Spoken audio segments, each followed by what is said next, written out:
الله الرحمن الرحیم. څنګه چې تاسو ته پته ده چې په دې ملک کې بې تحاشه مهنګایي ده او د هغې د ټولو نه غټه وجه یو خو دا ده چې د پټرولیم لیوي په نوم باندې حکومت تقریبا 125 روپۍ په یو لیټر کې ټیکس اخلي او دا ټیکس چې کوم دی نو دا د هر چا نه اخلي، که د هغه آمدني ټیکسیبل ده او که نه ده، خو چې هغه یو لیټر پټرول استعمالوي د ورځې نو 125 روپۍ ټیکس به خامخا ورکوي. په دې کې سټوډنټان دي، په دې کې مزدورکار دي چې هغه سهار روزي مزدورۍ پسې تیاړۍ پسې، او هغه هم په دې مجبور دی چې دا ټیکس ورکوي. حکومت د اوسه پورې تقریبا په دې مد کې 8500 ارب روپۍ دا د قوم د جب نه اوښ کوي او هغه کار چې هغه APR له پکار دی چې هغه خلک راټینګ کړي چې کوم د کومو خلکو آمدني د ټیکس په سلیب کې راځي او هغه ټیکسیبل ده. خو د بدقسمتۍ نه په پاکستان کې دا یو ظلم د قوم سره روان دی، انډایرکټ ټیکسیشن دی او په هر څه کې دی. که هغه د بجلی بل تاسو راواخلئ 15 قسمه ټیکسونه ورته په هغې کې میلاو شي، دغسې د سوي ګیس بل راواخلئ، د موبایل یو کارت چې اپلوډ کوئ په هغې کې ټیکس دی، او د صابون یو چکی راواخله په هغې کې 25 روپۍ سیل ټیکس دی. نو دا قسمه ټیکسز دي چې دا حکومت انډایرکټ د خلکو نه اخلي. خو د پټرول او د ډیزلو په مد کې چې کوم لیوي حکومت اخلي دا یو ظالمانه ټیکس دی. د انټرنیشنل مارکیټ سره او دا چې کوم کرایسس روان دی د جنگ په د دې سره د دې هېڅ تعلق نشته. اوس هم حکومت ته چې کوم مطلب دا دی کم پرایس دی په کم قیمت باندې کروډ آیل د ملک ته راځي، نو هغه چې ریفاینري ته لاړ شي او ټول پروسس نه بعد هم هغه تقریبا د هغې خپل اوریجنل قیمت 200 روپۍ یا د دې نه کم دی، او د هغې باوجود چې کوم 337 یا 338 روپۍ حکومت ټیکس کوم قیمت مقرر کړی دی، نو دا یو ظالمانه قیمت دی او په روزانه بنیاد باندې چې کوم دی نو په هغې کې اضافه کیږي او دا یو داسې انتشار جوړی لګی دی په دې ملک کې چې روزانه خلک په اډو کې په کرایانو باندې نښلي، چې مطلب روزانه پټرول ته د هغې قیمت سیوا کې، نو دا به روزانه خلک په اډو کې هغوی ته به پته نه وي چې نن یو کرۍ ده، سبا بله کرۍ ده، بله ورځ بله کرۍ ده. نو دا یو داسې ظلم د دې قوم سره روان دی. حافظ نعیم الرحمن صاحب په 7 تاریخ باندې په ټول ملک کې د دې خلاف احتجاجي دھرنې د هغې اعلان کړی. انشاءالله د جماعت اسلامي 400 چې کوم زمونږ پلان دی، نو انشاءالله موټر وے ته به ځو، موټر وے به په دې باندې چې کوم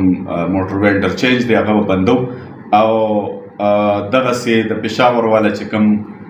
زمونږ ټیم دی هغوی به د پېښور موټر وے بندوي، د مردان والا به د مردان موټر وے بندوي او موږ به انشاءالله بھرپور په دې باندې احتجاج کوو. دا خو یو سټیپ دی او دې نه پس انشاءالله که فرض کو په دې باندې مونږ شي نو موږ به په ارام باندې نه کینو او د دې نه پس به انشاءالله بیا اسلام آباد ته ځو او د دې حکمرانانو چې دا کوم ظلم دی د دې خاتمه به کوو. بدقسمتي دا ده په دې وطن کې چې دا حکمرانان خپلې عیاشۍ نه کموي، خپل پروټوکول نه کموي او هر یو وزیر سره، هر مشیر سره او دغسې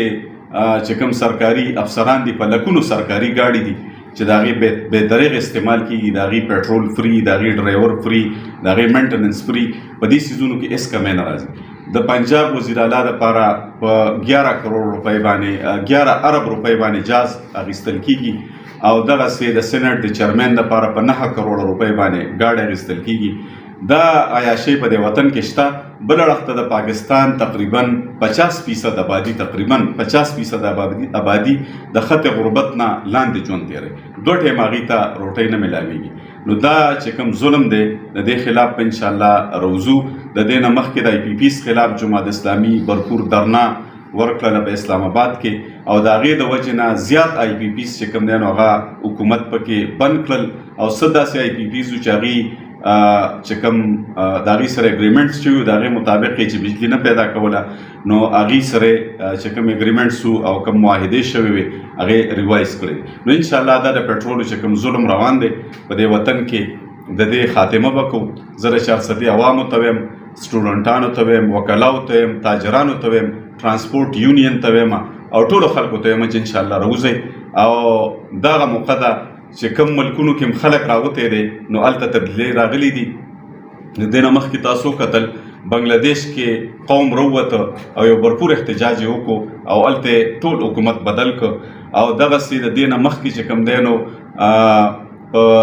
سریلنکا کې په کینیا کې خلک راووتل او هغې تبدیلۍ راوستې. تاسو به حیران شئ چې په دې یو ریجن کې موږ وخت تېرو په بنگلاديش کې تېر په 3 میاشتو کې 1 روپۍ چې کوم دی نو د پېټرولو په قیمت کې اضافه نه ده شوې او زموږ حکمرانان لګیا دي روزانه بنیاد باندې دا ظلم د دې قوم سره کوي. نو انشاءالله روزو به او د دې خلاف به بھرپور احتجاج کوو. امیر صاحب تاسو خو د پېټرولو خبرې وکړې خو په بلوچستان کې 13 ورځې کان کې چې کوم د ګیس دماکه شوې ده هغه 36 کسان پکې مړه شوي دي د هغې لاشونه په ګاډو د پاسه تړلي شوي نو دغه ته بیا په کم نظر ګورئ څه ویل غواړئ؟ یاره زموږ خو به دا ووایم چې اوورال په دې وطن کې یو ډېر لوی ظلم روان دی که هغه د بلوچستان د خلکو سره دی که زموږ د خیبر پښتونخوا د خلکو سره دی. دلته هم بدامني ده هلته هم بدامني ده. یو خواته چې کوم بم دماکې دي دا اوس ریسنټلی بله ورځ چې کومه واقعه په هنګو کې شوې ده ډېر قابل مذمت ده او حکومت نومیسیز په دې صوبه کې هم نه ښکاري. دغسې د بلوچستان حالات دي هغه خلک هم د احساس محرومۍ شکار دي او زموږ غریب خلک دی چې هغه زی مزدوروله زیاتتر پکې د شانګلې خلک دي هغې په کانکني کې مطلب دا دی دا د هغې روزګار دی په هغې کې هغې لګیي. نو موږ د دې بھرپور مذمت هم کوو چې حکومت یو خوا دومره دعوې کوي دومره مطلب دا دی چې د خلکو د سهولت خبرې کوي خو بل خواته په دې هر څه کې هغې ناکام دي. نو د دې بھرپور مذمت هم کوو او دا به زه ووایم چې دا یو ناکامي ده زموږ د وفاقي حکومت هم او د هغې صوبایي حکومت هم چې دا قسم ظلم روان دی په دې ملک. محسن نقوي خپل بیان کې ویلي چې ټول سټیک هولډر له ناسته پکار دی نو دغه بیان د بیا په کم نظر ګورئ؟ محسن نقوي خو خبره وکړله او دا د جماعت اسلامي خبره ده چې ډېر عمر نه لګیا دی. موږ هم دغه خبره کوو چې دا نظام کم د ظلم په دې وطن کې روان دی تر څو چې دا نه بدل شوی نو مخونه به بدلو. کله به نواز شریف راځي کله به زرداري راځي کله به بل راځي کله به بل راځي خو نظام مقر روان دی. موږ همدا وایو چې تر څو دا د بیوروکراسي نظام دا د جوډیشري نظام دا چې کوم زموږ په دې وطن باندې مسلط نور نظامونه دي زموږ عدلیه ناکامه ده چې هغه خلکو ته انصاف ورکړي زموږ بیوروکراسي په سروسز کې ناکامه ده زموږ پولیس د امن امان په قایمولو کې ناکام دی دغسې زموږ نور چې کوم فورسز دي. نو موږ دا وایو چې تر څو دا نظام د عدل و انصاف په دې وطن کې نه راغلی او خلک نه راپاڅېدلي چې هغوی خپل حقوق وپېژني او د خپل حقوقو لپاره جنګ وکړي او په دې وطن کې تبدیلي راولي هله به انشاءالله دا ملک ټیک کېږي. او جماعت اسلامي هم دغه خبره کوي چې بدل دو نظام تر څو چې نظام نه بدل شوی نو دا مسلې به وي. مولوي صاحب په 7 اګست باندې تاسو کومه احتجاج دی د موټر انټرچینج څو ورځ ده کمپاین به شروع کېږي ورکرس ته څه پیغام ورکوئ چې هغه چېرته راغونډ شي کمپاین هم څنګه روان دی دغه تیاری ولې سره؟ زموږ خو الحمدلله ښه بھرپور تیاری روان دی په هر ویلیج کونسل او یونین کونسل په سطح باندې موږ میټینګز وکړو پلانینګ هم وکړو انشاءالله ګاډي او خلک به په ډېر لوی تعداد کې راځي. دا به انشاءالله د جمعې ورځ او تقریبا